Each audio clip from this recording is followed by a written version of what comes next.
And what's up guys, ayan panoorin natin si Idol napakalakas, 100 pounds, di bali pala mga idol nag drop weight siya. Tara panoorin natin sabay-sabay.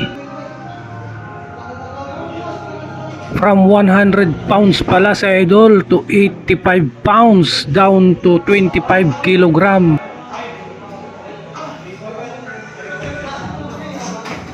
Boss,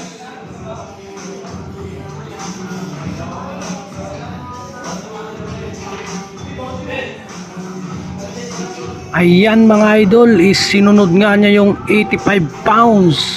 Kung mapapansin nyo mga idol, nasa 5 reps lang siya kasi nagpapainit pa lang siya mga idol. Hindi pa yan yung totoong pawis niya. At yan nga mga idol, natapos na siya at isusunod na niya yung 25 kilogram. Last set na niya yan mga idol. Thank you sa panonood.